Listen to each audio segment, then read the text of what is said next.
Good morning. Welcome to episode 92 of Tech a Break, a podcast where tech meets tea breaks. And unfortunately, Mr. Adam, is not with us today. He has a prior appointment.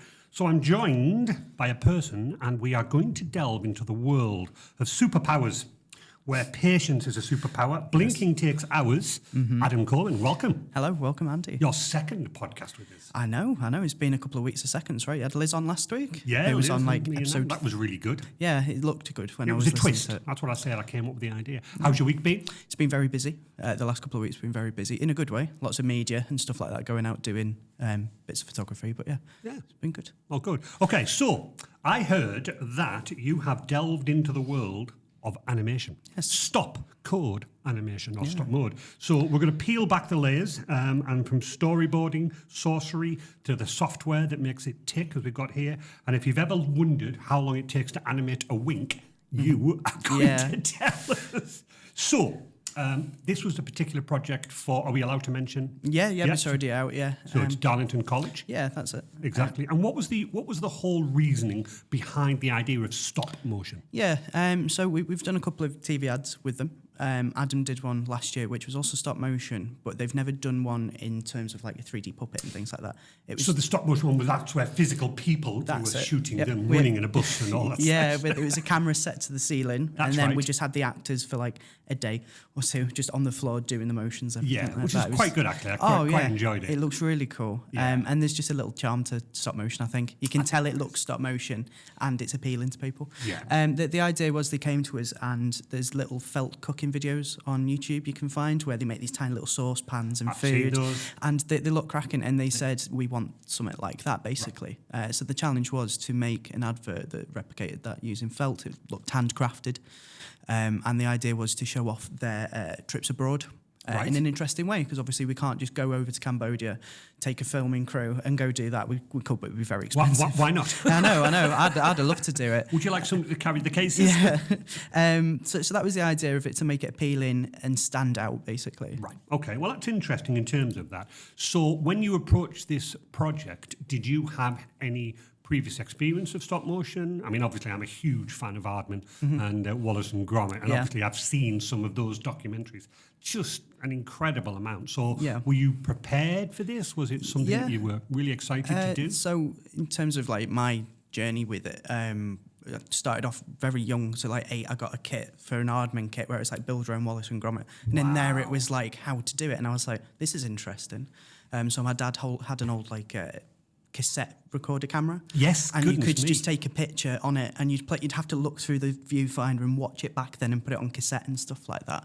So that's how I started out doing animation. And then obviously you learn it's much easier if you've got software. So we got a really small little laptop, got some free software, and just started. And then years later, I studied at uni. Right. I was lucky enough for my student film to get Peter Lord, one of the co-founders of Aardman. Wow. Do a little cameo in it, which was awesome. So cool to go there and just see the studios and stuff. It was awesome. And then since then, just worked on little projects in like Birmingham, things like that. One of them was making tiny little coat hangers and shoes and wardrobes and stuff for an advert. So yeah, it's sort of come full circle, starting from there to then doing a TV advert. All in stop motion, so I've had a bit of experience. Honestly, going to the Aardman Studios, that must have been a childhood dream. It's awesome. It's so cool. It was so cool. I mean, and obviously, if you think about it in terms of when Wallace and Gromit first hit the screen, it was a phenomenal success, and they've just built on it and built on it and built on it. Yeah, I think they're making another one. I think that's coming out. I think so. But I remember when at uni we had Merlin Crossingham, who's sort of taken over. He's working with Nick Park, who did Wallace and Gromit. But that was back in like 2018, and they were just starting to film the Wallace and Gromit film that's just come out. Yes. So that's like a good 5-6 years in between that time. So it takes a really long time. And I think what they've learned, and obviously what we're going to touch on, is in terms of when you do watch the very, very first Wallace and Gromit as to the last one, the difference in the quality and the animation is just incredible. So obviously I remember watching the documentary. It's been a learning every single day I've learned. Yeah. And this must be the same to you. So in terms of that, let's just jump into the technical thing. First of all, as I understand it, the first thing to do is to design the storyboard and the idea. So is that where you? Yeah. So we work with the college to figure out what locations they wanted. So it was 3 locations, and then the idea was to end at the college. Right. So we basically, the idea of the storyboard is so we get a rough idea of what the screen's going to look like. It can be stick figures. That's all it has to be. Yes. It doesn't have to be anything crazy, as long as you've got a good idea of like where the camera's going to be, what time characters are going to come on, the backgrounds that are used. As long as we understand that, it's absolutely fine. The other thing we did with the storyboards is we made an animatic. So that is where we then scan those pictures in, put it into a Premiere Pro timeline where you do video editing. You can add your sound and music, and then you can just move the frames along. So you can put camera movements in there, things like that. Because it was a TV ad, we had 30 seconds. So you haven't really got much room to go over. It has to be 30 seconds. So that animatic helped us a lot because we know this is possible. And each scene we animate has got to be this long. So I think it was about 5 seconds per thing. Per location, yeah. So we had to get a lot of things in there within 5-second window. So that's why that animatic helped. Okay, then. So again, it sounds like an obvious question, Adam, but obviously preparation is the key here. Yeah, 100%. Before you even got onto the animation, you must have, well, give us a clue. How long did it even take before you even started animation? We had a month to do it. Right. So it was quite a short turnaround, which was fine. I think it was about a month and a week when we had the discussion. But we got the storyboards and the animatic done within about a week. But even so, a week just to do the storyboard. And that wasn't even just that. That was even like starting to make the sets and props. Normally you'd have a full team doing it. It was just me doing everything. You are so it was a lot of like crossing over different parts of the pipeline, if you like. The animation pipeline. Right, okay. So once one task's done, it's like, let's jump on the next one. Let's jump on the next one. Okay, well, let's talk about the main character. Mm-hmm. So obviously, I think I've seen the storyboard where you've decided the main character. Yeah. Walk me through the process of how on earth have you decided what the character is going to be and do? So the original idea was to keep it as basic as possible, as in the character design, so anyone can relate to it. We had the principal at the college pop in, and when he saw it, he said, I like the fact he is as basic as that he is just a plain sort of character, because anyone can imagine themselves go into like Cambodia, Malta, all these different places.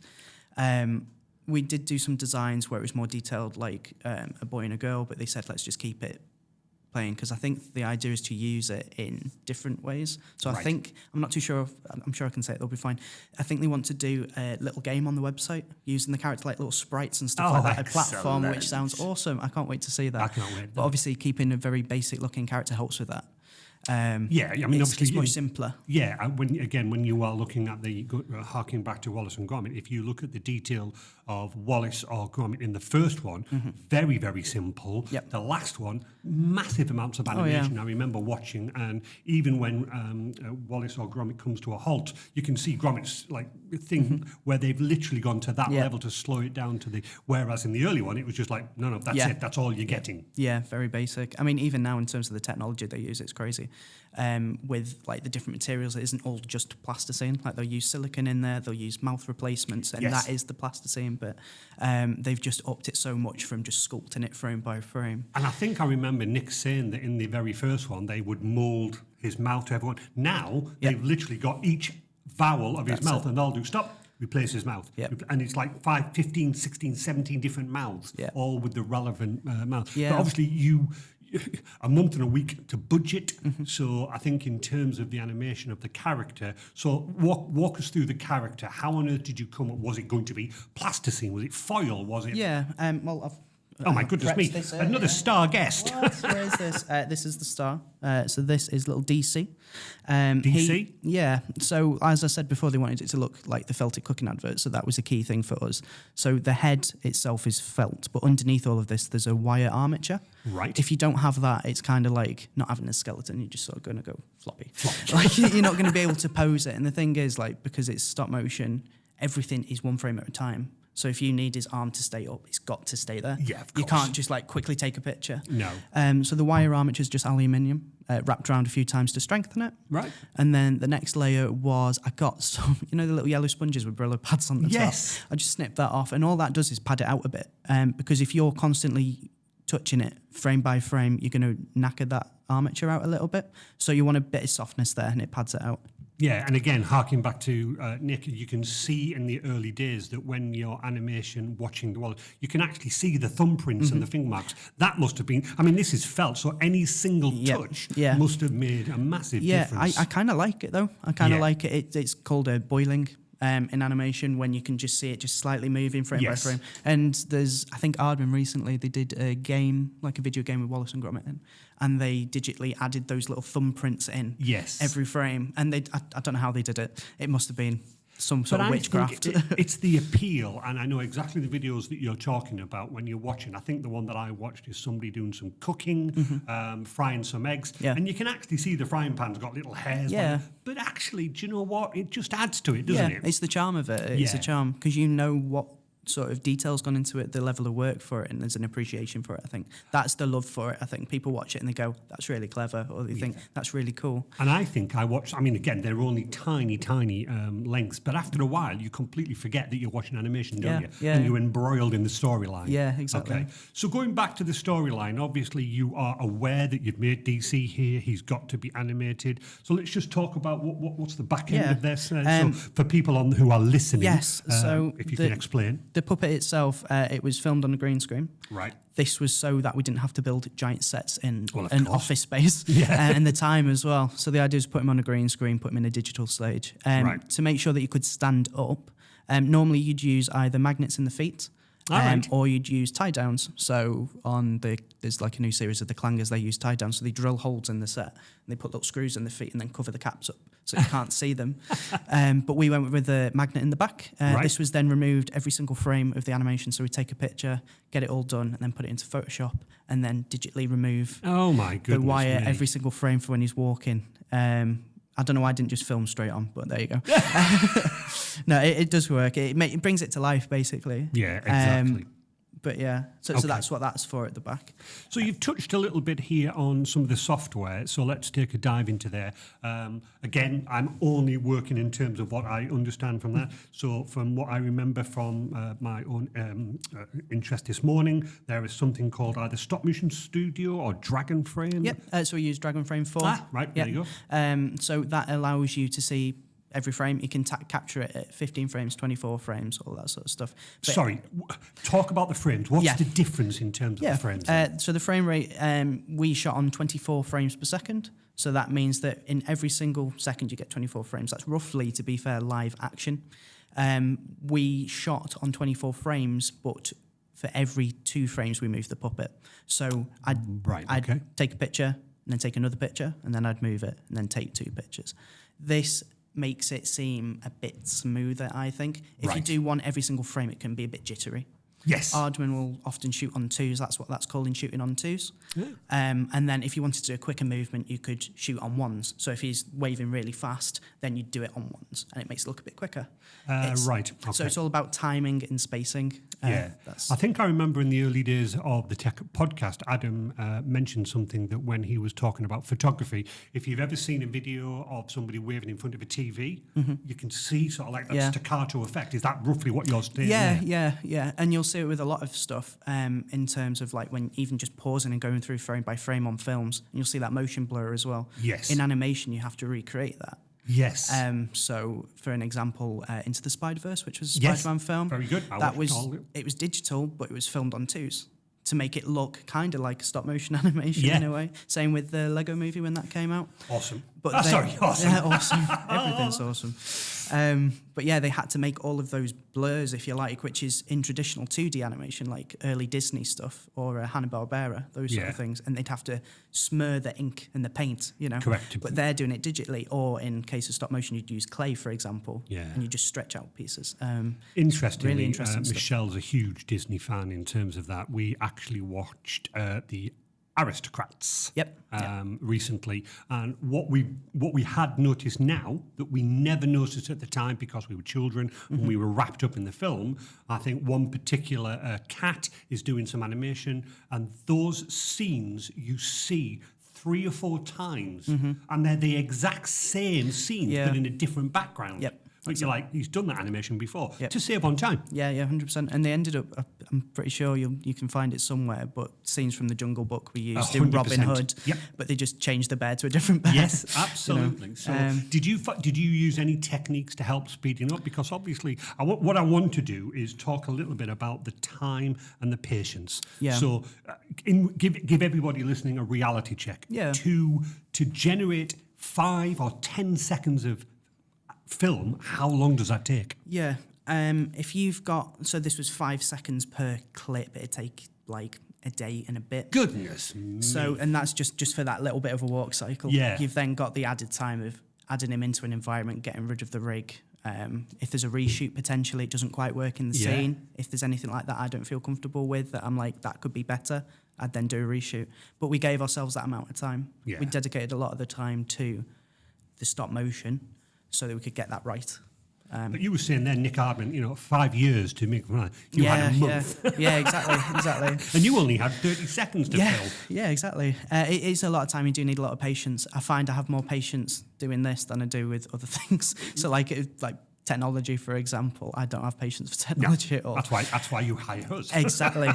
But with this, I could sit there all day and make something. Right. I think it's the magic at the end of seeing it move, and you're like, "That's really cool. I've done that." Like you absolutely. brought something to life almost. I mean, I'd be lucky to see the end advert, and it looks really cool. Yeah. And again, I think anybody looking at it might be a little bit harsh because, but again, what I'm trying to get at is the charm of it. You are looking and going, a little felt character there running through. Yeah. And yes, he's a little bit jerky, but that's the whole idea with the felt thing. Yeah, that's the whole thing. It's meant to look very handcrafted, handmade. Yeah. Which is the idea. So what about any problems with him? Because obviously I can see, and again, for the people that are listening, it's a felt head. I think you mentioned before, and I was very lucky to walk into the office when you were actually doing it. As I understand it, is there like not a ping pong ball, but there's a sponge? No, it's a styrofoam ball Styrofoam inside. ball. Yeah, and that's just so I can felt on top. It's a bit easier. But it also means I can move it a bit easier. If it's sponge, I think it wouldn't twist as well. Right, okay. When he's looking around and things like that. I also remember walking past your offices, and you were doing something very evil to the head, like a voodoo doll, mashing it to bits. Yeah. Give us a bit of an idea what that was. So that is needle felting. So that's how we It get. looked horrendous. It felt horrendous. I didn't like it. So needle felting is how we got all the felt on there. So you get it's kind of like a pen with about 5 needles in, which sounds awful. It doesn't sound great. It doesn't. And all it does is packs all the fibres down. So you start off with like a big clump of this felt, basically. It looked like candy floss. Yeah, it kind of feels like candy floss. And by the time you've basically packed it all down and stabbed it, it's quite smooth and soft. So when you see those tiny little videos, that is what they're doing. But they'll probably only use 1 needle, so it takes them forever to do that. It takes such a long time. I can imagine. Yeah. So obviously when the styrofoam head, you're packing felt around it. Yep. But am I right in saying you're literally grabbing the candy floss, you're packing it around And then you going spend hours just like adding and adding and adding. You have to add it up, otherwise it's very thin and it's very noticeable. Yeah. That you can see stuff underneath it, so you have to put quite a bit in. And it only makes quite a small amount. Even if you use quite a bit, it's only quite a thin layer on there. Interesting. So one of the other things that I want to get into is how on earth, because as a young child I was very into my drawing. And one of the things that I struggled with was proportion size. You'd obviously get the head and then you'd look in the arms and I'm like, wow, the arm looks like massive in comparison. So how did you, from day one, knowing that you were going to go with this character here, how did you decide and get the proportions right? Because the proportion of the arms and the legs looks right. So what mathematics, what did you use? Best way of doing it is just to draw it out. So I did a quick sketch of the character. And then underneath with just a pen, I drew out the armature wire. So I've got proportions to it and I made sure I measured it and things like that. I didn't want it to be too big a character because the set we used is only quite small. Yes. And if it's too big, that weight is going to be all over the place. Oh, definitely. This little magnet isn't going to support it. Normally you'd use like quite a large table and you'd use a metal rig underneath and stuff like that. But we were a bit limited on that. Right. So yeah, just a case of planning ahead early, making sure it's all correct before you make anything. That whole sort of measure twice. Cut once. Cut once approach to it. But yeah, it's come out. I didn't want it to be too lifelike. I think the larger head adds a bit of appeal to it. It looks very cartoony. Yeah, and that's what I wanted to talk about. In terms of scale, everybody talks about, 8th scale, 5th scale. What do you know what scale it is? Does it have a technical word for it? Or is it? Not usually. No. Not usually. This is a little bit smaller than they'd use at Aardman, basically. And they're puppets to get as much detail as they can into, and the armatures they have, which are all like nuts and bolts and things like that, they're just a little bit bigger. Right, okay then. Now, it's very interesting that you're talking about armature, and it's only recently I've been watching Adam Savage, and he's been doing I've completely forgotten the name of the Star Wars character, the big green ears, Grok, something like that. Anyway, I've been watching him, and he mentioned the armature, and he was saying that they spent months getting it right. Originally done in 3D printed parts, but they were found to be too brittle. Right. They then turned to metal, aluminium, or aluminum as they call it. And he was saying that unless you get this bit right, the rest of the journey is a train crash. Are you saying the same thing with this? Yeah, it's a foundation. So, like I said before, if the armature breaks underneath, you've got a lot of work over the top. You're going to have to take off to fix that original armature. So you want it to be as strong as possible, really. But how do you keep it strong as possible, but flexible? Of course. So for the people that are watching, I'm touching. So obviously I'm bending his arm, I'm moving his arm, and that's obviously staying exactly where. But how do you get to a point where you go, no, if I do this too much, I'm going to break him? If it's one strand of wire, it will definitely break over time because you'll twist it round and round. All it takes is just another strand just to twist around. That's all it is. And we've also got another bit of styrofoam in the middle, so that breaks it up so it isn't just one straight piece of armature. Right. So, yes, in his body I can feel another bit of styrofoam. Right. That's just for mobility, really, so he can twist if he needs to. Oops, I've broken him. I've broken him for the people watching. He lasted a month, it's all good. Yeah. Nah, he's not broken, he's fine. He's fine. DC. Let's put him down. Yeah. Have a sleep.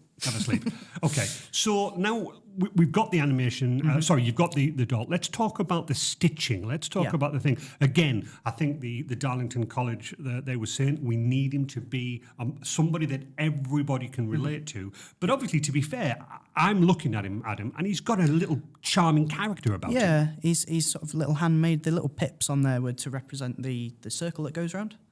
Which is tiny little black bits there. Yeah. And he's got, I think it's next door, he's got a little rucksack next door, which is the blue and the green. That. I'm coming on to props. That's all good. But yeah, so it's just a little jacket I've made over the top with sheets of felt. Right. Over the top. So I've looked up a little sewing pattern and tried to copy it as best as I could, but obviously you're doing it on such a smaller scale. Absolutely. It's a bit trickier. But so I basically did that inside out and then stitched around the edges. Yes. To tighten it up on his arms and things like that.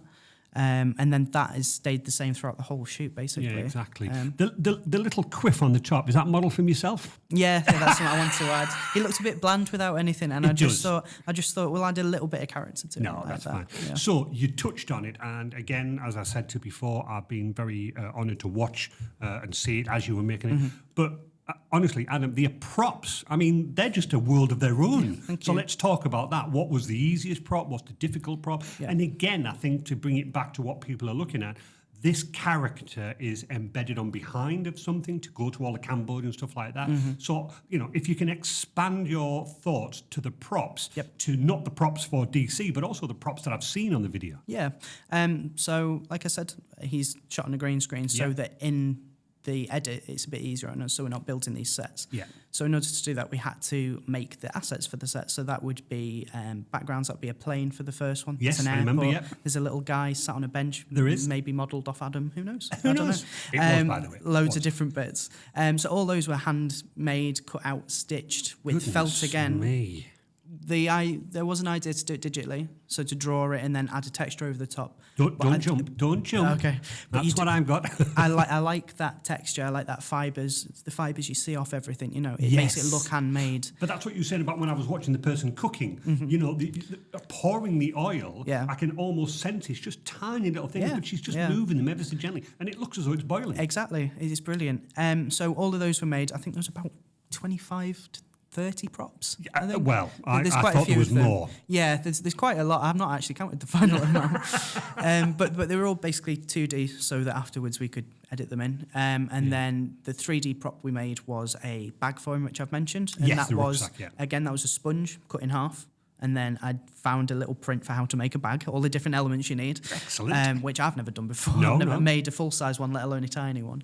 and then just stitched that together and made little straps for him. It fit on But nicely. it looks amazing. It looks as though he's got it, it looks as though it's perfect backpack for him. That is my favourite prop. Oh, yeah, And definitely. if it goes missing from the office, don't look at me. No, It'll be don't look fine. at you as well. It must have gone somewhere. So obviously the backpack was the only 3D model. But again, what I'd like to say is that when I'm looking at the whole finished article, I generally don't notice that the other objects are 2D, but they look so realistic. How did you manage that? Yeah, I think it's because there's a lot of 3D play there. Right. So we make sure, I don't know if this is going to be brought up later, but we made a 3D stage, and they are not just 2D. They are at a distance from the camera, a digital camera. Right. So that's why you get that sort of parallax effect, which makes it think, oh, hang on, is that a 3D element there? Yeah. Or is that just flat? Is that 2D?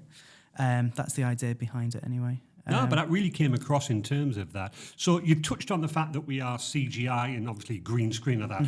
One question I had to do is, and I do understand the answer, that the college wanted sort of like that animated character stuff, but was there a point where you were going, this would be so much easier if I just digitised the whole lot of it?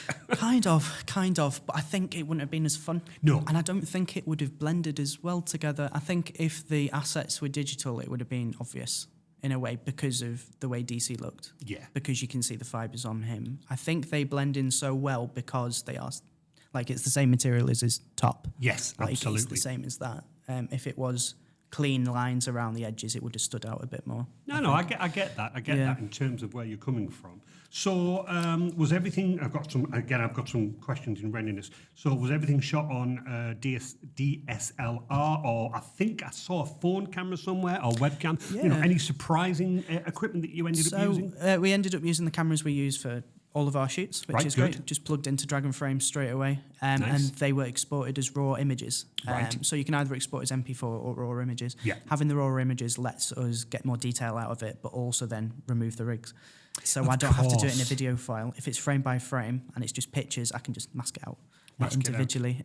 We did use a phone camera that was for live action footage.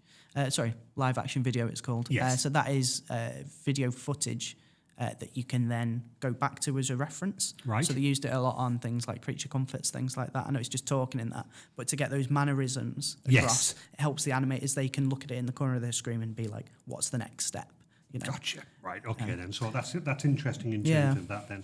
Okay. Then. So one of the things again is obviously in terms of watching the full thing. What about sound? What about the noises that I'm hearing? Where did they come in? Were they added really much later on, or were you doing it as part of the process? Yeah, that came in really early actually. With that animatic I was talking about at the Yes. start, that is the first thing the college sort of saw in terms of footage, and that sort of hooks them into the idea of this advert and gave them a bit more confidence. So Adam did the voiceover for it at the start. So there is a version somewhere with Adam doing it, and he did a great job. He did. But we did all of the Foley sounds in the background. Right. So it's stuff like planes taking off in the background. There's a sound of luggage, you won't hear it, but there's just a little rattle of a suitcase in the background going across the floor. There's all sorts of things like the ocean sounds, things like that, seagulls, things like that. Yeah. But most of those sounds carry across to the final film because we did the work early on. There was no need to find any more sounds really. There was a couple that I think we had to change, but that was about it. And in terms of music, it's the same song all the way through. Yeah. So, but even so, though, were those sounds when you presented to Darlington College the storyboard? Were those sounds in there to give them that feel? Yeah. Which I think sold it a little bit more. It helps them understand when they're watching the animatic with the storyboards moving in sequence. It brings that to life a bit. It isn't just drawings at that point. It is almost like coming to life. No, exactly. But I think from their point of view, even though they were probably only looking at a storyboard, the sound, you can imagine that however many people, 20 people watching it, they all had their own thing, and the sound would just enrich the story in their mind. Yeah, and it brings it something different to them. Yeah, absolutely. No, but that's good. So in terms of, I know that we haven't got any mouths or something like that, so you didn't have to sound sync any lips, not like Arden, which would be terrible in terms of that. But what I want to get onto now is that, what did you find the most difficult bit to animate against, the most simple thing to animate? I think, ironically, the walk cycle, as that got much easier and easier because you get into a rhythm with it. You learn, don't you? Yeah, which was fine. There's a scene right at the end where he's going into the college. Yes. And that was filmed against a green screen still, but we filmed against live action. And it was more making sure his proportions stayed the same as he walked away from the camera. Yes. which was a bit tricky to get. I think that had one reshoot just to make sure it was okay. That's what I was going to question. Was there any unexpected reshoots, disasters? There was a good reshoot, to be fair, and it was the fact they wanted the bag. When we had a meeting with them about halfway through, they said, "Oh, could you do a little rucksack for him?" And I said, "Right, we've already shot this bit, but I would love to do it just to make the bag and to put it in there." And Correct. I think it's a better edit. I think it's a better change. It to have is, that but in obviously in terms of timescale, obviously you're going, I want to do it, and then walking away Yeah. with, oh, blinking I heck. know, that was in my head when I thought that. It was great though. I can't shame him on it. It was great. No, because actually I definitely think it enhances Yes, when he's got it. 100%. Yeah. And in terms of a character, it just adds more to him, as an accessory. Oh sort of, gosh, I think, absolutely brings him more to life. We've just taken a load of sort of headshots, if you like, of him for them to use in their marketing. And he's got little sunglasses on, he's got the bag, and there's just so many different poses and characteristics he brings to it, some cheeky photos, some things like that, So what was the idea to not give DC anything but eyes? I mean, obviously you could have done a cardboard mouth, you could have done eyebrows to express surprise or whatever, but did you just want to sort of go, okay, fine, he's only got eyes? Yeah, I think the idea was to keep it as simple as possible. But there wasn't a need for a mouth almost.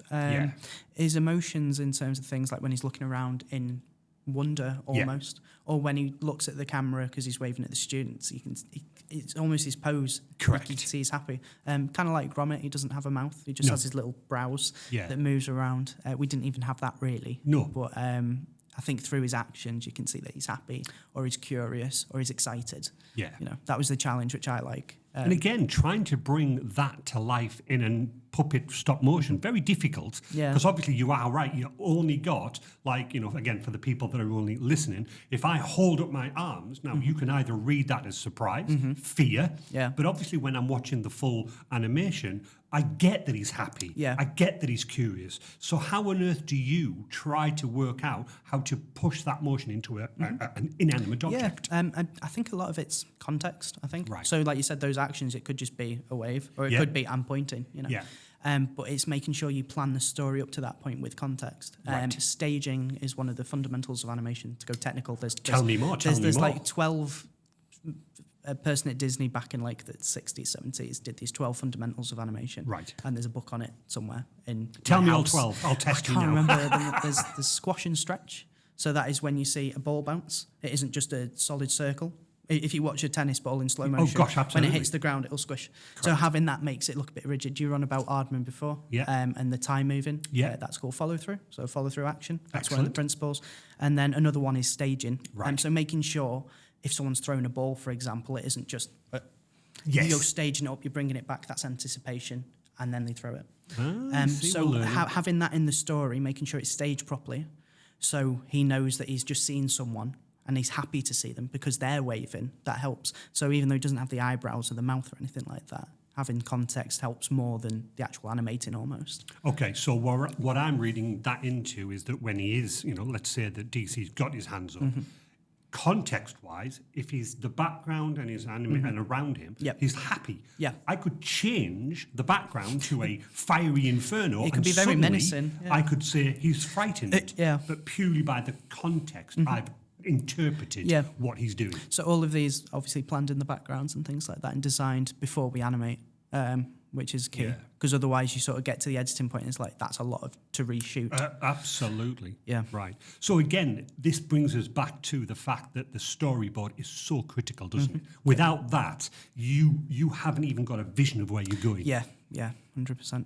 Good. It does help. Okay, then. So I did say, was there any, you said there was a reshoot. Obviously, that was the backpack that was done that. Was there anything when you were looking at the finished article or even when you were looking into Dragon that you're like, no, I need to reshoot that? Yeah, even after, I'm just nitpicky. There's loads of bits that you look that's at. you caring, isn't it? Yeah.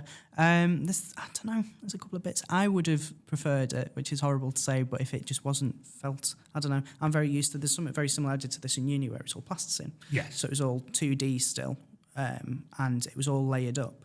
And I think the challenge for me was trying to work with felt, almost you sort of fighting against it to get it to do what you want. Yes.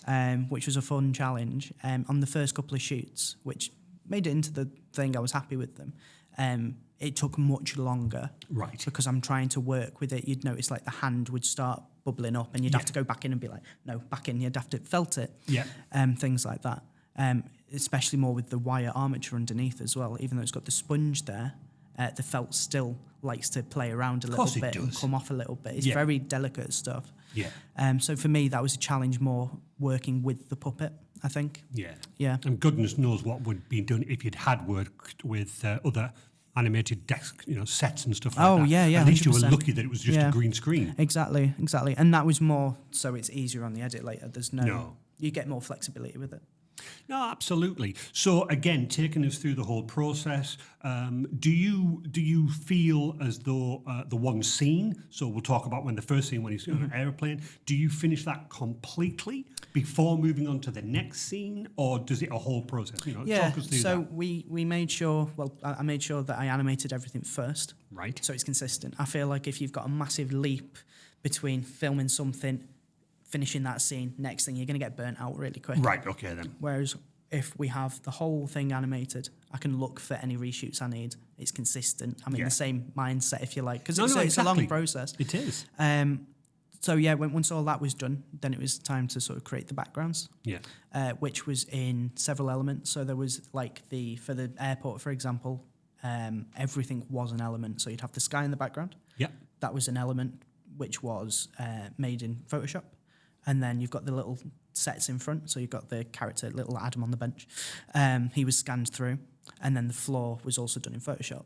This was then put in After Effects. And in After Effects, you can create an object 3D almost. Yes. It's like best way to describe it is, if this is the screen for After Effects, sorry everyone who's listening. It's a TV. He's pointing to the TV. You put a 3D camera in front of it, and you can pull this further or further towards the camera or away. Yeah.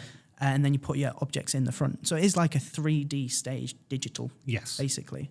And that allows us then to move the camera through things if you wanted. So that scene at the end with the television, that is a 3D camera going through a 3D TV, if you like. It gets really complicated after a while. But yeah, so that was the next stage, basically, to build those sets up. Right. And there was 4 of those sets, I believe. Goodness me. 4 sets. One of them was the other side of him. So when he's looking at the TV, it's behind. And it's important to create that depth so it doesn't look like he's just right up against it, And we played a bit with lighting as well, adding 3D lighting to it as well. It's just a shame we couldn't do it in sort of real life almost. It would have been great to build those sets. Oh, I think so. But the amount of work it would have required in the time, it wouldn't have been possible. And the cost, to be fair. And the cost, it would have, cost quite a bit. But it allowed us, like I said, to be a bit more flexible. So if there was a change, it was like, well, actually, I don't like the colour of this object. Could just simply do it in Photoshop. It's still the tangible object. You're just scanning it in and changing it. Yeah, exactly. So obviously, in terms of the timescale, a month and a week, Yeah. Can you give us some indication of if you break it into the weeks? So, for example, week 2, had you done all the animation? Week 3, have you done that? Give us a breakdown. I think it was of that. we tried to get about 2 weeks for the animation, I'd like to say, in total. But that's every day, isn't it? Yeah. I mean, you mustn't have worked on anything else. No. So obviously my job normally is content and photography and design and a bit of web stuff. So it was a lot of... Take Adam out for a month. Yeah, basically. So the month before that, it was a lot of make sure I've got everything done for a month. Yeah, absolutely. And I'd jump on projects occasionally. Well, of course. There was a couple of bits where Adam was like, I need your help on this, so I'd go out. But then you just sort of make sure you're in a good place. Yeah, exactly. But yeah, so after we'd done the animating, that was about 2 weeks, then we'd look into creating the sets and then putting him in those sets.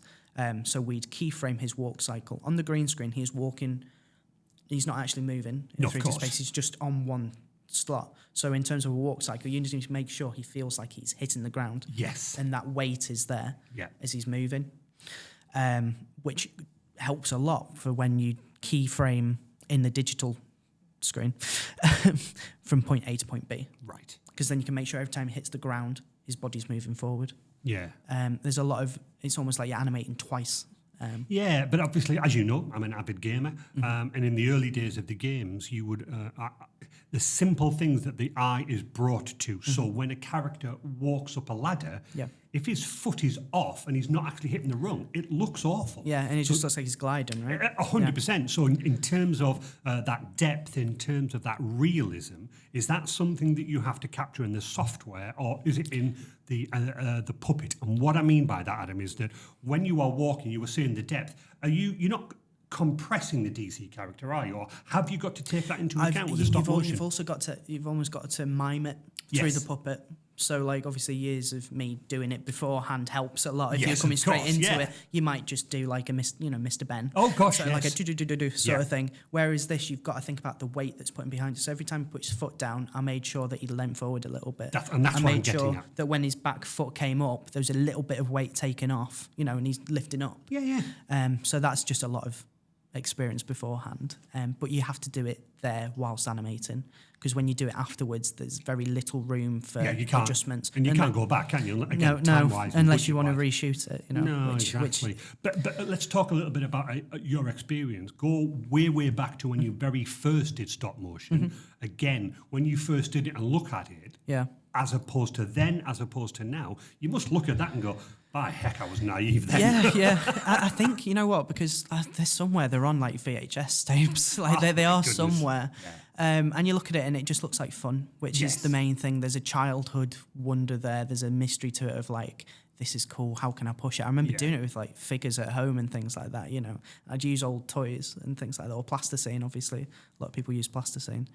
And there's just some childhood innocence to it, almost, of like you've picked something up for the first time and you're just pushing it as much as you can with any hobby, really. I think I did a video recently, sort of behind the scenes, and I mentioned that a lot of people's first experience with animation is in childhood through school projects or like I can't remember what it's called, like the little Stickman digital thing you used to do where you could just, I think it was called Pivot, something like that.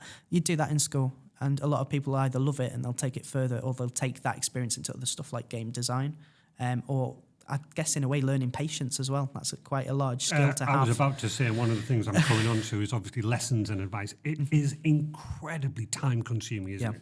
Yeah. I mean, again, not that I want to compare, but you're looking at the documentary for Aardman where he's literally moving it and it's a micro fraction of a second. Yeah. You're only working with 30 seconds. Yeah. So again, can you talk us, was there any time when you were doing the video that I don't want to use the phrase, Adam, but did you have to cut a few corners to try and get it in there? Yeah, kind of. There wasn't a lot of cycles. There was a test I did at the start where I did a walk cycle where it was just 12 frames of him doing one foot in front of the other. And when I put that into After Effects, it just didn't look good. It kept jumping. And I think that, again, there was a limitation in the puppet and the felt. Because of that boiling it, you can see it's like, oh, that's a loop. Yeah. So there was an attempt to try and cut a few corners, but it just didn't work. And in the end, I think it looked a bit better. Doing the full 5 seconds of a walk, making sure that looks solid, and then putting it in. I think that was better. That's interesting in terms of that. So, getting towards the end, but I've got some questions. So, if anybody's listening and wants to try some stop motion, what advice would you give them? How do they start? You've already mentioned about the plasticine, the stop stuff. One of the things that I do want to quickly mention is that again, going back to my harking of my days, as you know, I'm an avid gamer. I've got an arcade cabinet where it is literally an arcade cabinet. I can play the original Pac-Man and Asteroids. Cool. So my wife, Michelle, bless her, she bought me the arcade cabinet that we had to make. I'd already done the computer bit. Yep. But I wanted an arcade cabinet. Awesome. So bought the kit, and then we cleared the front room, we put all the kit out, and then I suddenly said, let's put it all back in the box. And Michelle going, why? I'm like, I'd really like to make a stop motion video of this. Oh, and she just looked at me and went, you are nuts. It's already going to be a massive long task. But I've literally, and I will after the event, I'll show you it, but it is literally the box. And I remember just opening it up, pressing the button, opening it up, pressing the button, opening it up and pressing. But actually, when I look at it, I'm like, I'm actually quite proud of what I've done. But go back to what I was asking the question. I've come along to you and go, okay, I'm 50 odd years old. I want to learn about stop motion. How would you give advice and guidance to start? Yeah, I think having an interest in a clear vision of where you'd like to be. So it doesn't even have to be stop motion animation. It could be 2D animation. There's plenty of software available. Yes. I think a lot of people think, well, I haven't got the software, but there's so much free stuff out there. Oh, gosh, yes. There's cloud stop motion, which is online. So you just log onto the website. You can hook up a camera to it, webcam even, and then you can just take your footage there. Yeah. There's other apps and things like that. I'm trying to think off the top of my head. I Can Animate, I think. And there's other things on your phone as well. We used to do workshops. Just after uni, we ran a couple, and just on iPads, really. So you can do it on anything. Yeah. Software isn't really the limitation. I would recommend that you mess around a lot. experiment with things. The best way of learning is by doing. Oh gosh, yes. 100%. But if you were looking at a more sort of methodical approach, there's plenty of videos online and things like that where they will go in step by step on how to learn techniques. Like I mentioned, those 12 principles is quite... It's not a beginner thing. That's to make characters look more lifelike. That's more looking into the movement. If you've maybe messed with it before and you're quite keen to learn more, definitely look into those 12 principles. Yes, definitely. There's certain exercises you can do. A famous Disney one is the flower bag one, where you just draw a flower bag and you've got to make it look like it's walking. But the weight of a flower bag is obviously quite heavy. Absolutely. So you've got to figure out how to make it not look too light or too heavy. Another one is... working on timing and spacing. So you get a 2p coin or something like that, have a camera pointing down for your stop motion, and you've got to make it look like it's either going really fast or really slow, or starting from fast, easing in, and then out again. There's loads of different techniques, loads of different lessons you can learn. Yeah. It's not just a sort of click a button and you're great at it sort of thing. You have to play with it. Okay. I think there is a great, what I'm trying to say here is there's a great fascination now. Mm-hmm. So not only do people watch the Aardman, Wallace and Gromit, they also watch the documentaries on how it's made. Mm-hmm. I remember watching the very, very first Pixar thing with a lamp. Yeah. And then, bouncing and jumping on that. Yeah. And then watching the documentary of how they actually, and you were talking about the ball squashing, that's exactly what they were doing. Yep. They were learning that how this lamp, when it jumped on the ball, that the ball squashed, and they were learning it in real time. Yeah. I remember watching the documentary of Lion King. The amount of storyboarding and fascinating watching. How does the lion run? How does he pounce? How does he walk? How does he shake his head? Yep. In order to transfer that animation into the screen, and again, you're saying they must have worked on those 12 principles constantly. Yeah, 100%. It is fascinating. I think that's where a lot of people get into animation, is by seeing something, researching the behind the scenes. Or for me as a kid, it's watching those DVD extras, Yeah, definitely. Like, oh, that's how you do that. It's not actually that hard. No, exactly. And then you try it out for yourself. Yeah. And again, I think one of the things from the Aardman is that Nick was saying that the most hardest thing to do is when he's throwing something. How on earth do you match it? Because it's in the air. Well, back in the day, they'd have to hide it. I was watching with my daughter a Close Shave. Yes. And there's a scene at the beginning where a knife falls off the table and hits the slipper, I think, something like that. And they just hid, I don't know what it was, but they must have hid it behind. Yes. And then perfectly matched it behind a drawer or something like that as it went down. Because in those days, I think there was, what did they say now? I think there was about 7 shots where they had to use digital. Yes. Help with it, but everything else they've just hid wires. They've been tricky with it. The way they do it, the way that the camera angle, as you say, was hiding it. I think that's almost a better thing to do when you're starting out, because it teaches you how to use the space. It isn't just looking at a puppet. You've got to look at the other side of the camera. What does it look like? Yes. It teaches you a lot of principles, and I think because you've got the patience with that, you can learn a lot with it. So transferable skills for me starting in animation is I can then, if I'm doing live action stuff with Adam, I know how to set up the composition of it almost, if I need to hide anything. No, exactly. I think I was watching, again, you're going to have to forgive me, I cannot remember, I was watching the documentary of how a film was made, and the producer basically said, I now want to use as little CGI as possible. I want to use real sets. Yeah. Sorry, Mr. Filmmaker, it's going to cost you a lot more money, but I think it adds more depth, because we're so used to watching the Avengers and all of that. And obviously, again, looking at the documentaries, there's hardly anything going on. Yeah. The CGI is taken away. Now, don't get me wrong, fantastic films, but I think we're almost over CGI'd now. Yeah, it looks a bit weird. A massive comparison, I think, is between the original Lord of the Rings films and when The Hobbit came out. Yeah. So they were all like orcs in masks and things like that. They were all people in costumes. And then when it went to The Hobbit, it was very CGI. And it just looked very rubbery almost. Great. It looked like if you paused it, it looked brilliant. Correct. But it just didn't feel the same. It didn't have the same weight to it. But I like the fact they're shifting more into this practical side now. And I think so. Fans of the films, with anything really, they appreciate that. They see the work that's gone in, and there's a bit of admiration for it, The admiration, oddly enough, you were just talking about there, going back to The Lion King, if you remember the Stampede scene. Yeah. That, to me, when they were saying about how they animated that, you were like, wow. Yeah. Just incredible. I think they were going into sort of a phase of mix in digital as well at that point. That a they little were bit, doing yeah. that. So Which what they is did, great, though. They animated a certain amount and then they digitized it. Yeah. But again, now you just go, right, fine, just Yeah. throw it into CGI. Exactly. Whereas I think you're right.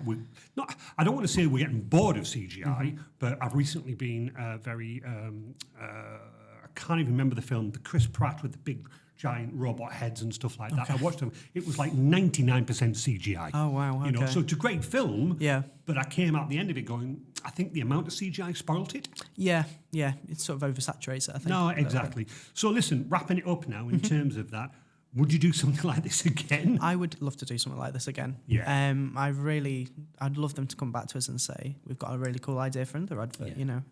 It's something that as a kid, I've always wanted to get into. Yeah. And to think, you know, if I could go back those however many years it was and say, you're going to be doing something like this, but you'll get paid for it, you know, that sort of thing. It's turning a hobby into a profession almost. Exactly. But obviously it must depend on the customer because, again, we're not going to go into details, but if I came to you and said Resilient would like an advert, I'd like it to be drawn and stuff like that, as opposed to a stop motion, I can imagine the quotation is going to come back. Yeah, it's and very, obviously very... because of time. Yeah, You know, and 100%. that's natural and I understand it. Yeah, I think that puts a lot of people off, which is... But obviously it didn't put Darlington College off because the end result is phenomenally good. Which is what we love to see. And when they came into, they sat where you are now, and you could see as soon as it came on, the sort of smiles lit their face and stuff like that, and it's that, I don't know, a magic to it almost. Oh gosh, absolutely, 100%, my friend, up to Glen. If you were to do another stop motion, so let's say Darlington College came back, and if we can ignore DC here, would you then branch out? Would you go plasticine, Lego, cardboard? I'd want to do something different, I think. Yeah. I think that appeal of learning something new, you know, in terms of materials and things like that. I've used a lot of plasticine, but something I've been keen to do, I think it was, have you heard Corridor Crew? No. Them guys, so they are a video company and do a lot of CG and things like that, but they printed out thousands and thousands and thousands of 3D printed little characters frame by frame, and he's one of the guys jumping off a cupboard and parachuting, and they've 3D printed this parachute coming out and things like that. I'd love to do something like that, not on that scale at all, but even just little pieces that we could then draw up and then print off and then maybe put in like a table like this and have it moving across the table in the real world. That'd be awesome. Something like that would be brilliant, I think. Just something I can learn on to get experience to then take into something else, you know. No, actually, that's quite an interesting point. So, again, I mean, in terms of your journey, you know, we definitely hope here in Resilient and Hubspoke that your longevity within Hubspoke is a long thing. But if you've got any aspirations outside of it to do a little bit more animation, is it something that really picks up your interest? Yeah, no, 100%. I'd love to do more of this. And I think the opportunities Hubspoke gives as well. Yes. Like, I wouldn't be able to do this job if it wasn't for Hubspoke because of their connection and their good relationship with Darlington College. Like, they've done adverts with them before, you know. I'd love to go into at some point some sort of teaching role in it. I think that'd be, because I love it to bits. My passion for animation, not just stop motion, but in general. No, I think it's amazing. So where can people see the full advert? Yeah, I think it's still on Sky TV at the minute, so it might pop up on there if you're in Darlington. But it's also on YouTube as well, so if you head to Darlington College, on YouTube, you'll see it there as the 2025 advert, which is fun. And you can see it in all its glory. So you must be ultra proud, though. I'm really fascinated by it all. It's incredible. It's felt like a journey going on it, like the month long. And I kind of miss it a bit because towards the end, I was saying to Adam, I was like, I kind of looking forward to going back to my normal job almost. Because it's like 1 month of intensive this, and it's like, I kind of missing just the little content bits or going out to film something, you know. But now it's happened, it's like, I can't wait for the next one. No. Sort of Did you almost, I'm sorry to pick up on this, but did you almost like on the last day of filming, did you get like a tinge of sadness? A little bit, yeah. I'm not going to use this guy anymore. Yeah, 100%. It was, you know what, it was taken because we had that set in there for like over a month. You did, which is why I kept seeing it. I know, it was in there for ages, and I feel sorry for everybody walking past thinking, what on earth are they doing in there? Which we get a lot, I think. Yeah. We do a lot of random projects, but it was taking that set down. I was like, it's really empty space now in here. But we've still got the props, the little props we're going to get a frame for. So we're going to put them out and stick them down and then put that on the wall somewhere, so that'd be fun.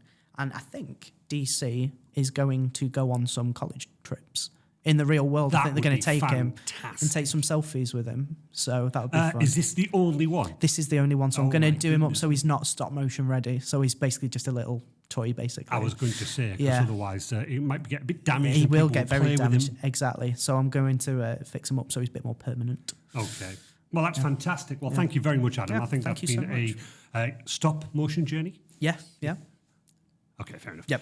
Yeah, exactly. We're moving on. Right. So, as you know, we always finish the podcast with what you're doing for the weekend. Oh, I'm prepped for this. I am. The only thing I've got planned for definite is my daughter wanted pancakes this weekend. Okay, so that's well, as simple as my so weekend's going to We're get. all round to your house. I'm not going to promise they're any good, but I No? will try. Okay, then. That's the only thing got planned. No, So, yeah. well, absolutely. We are off to Monmouth this weekend. Oh, okay. Whereabouts? in So Monmouth? Monmouth is over in Wales. Oh, okay. And it's linked with Mike Reid and Talking Pictures. They do a roadshow. If everybody watches Talking Pictures Okay. TV, which is on obviously with Neil Cronin and Mike Reid.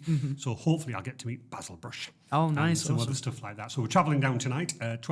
Today, 1 o'clock. It's out of office on.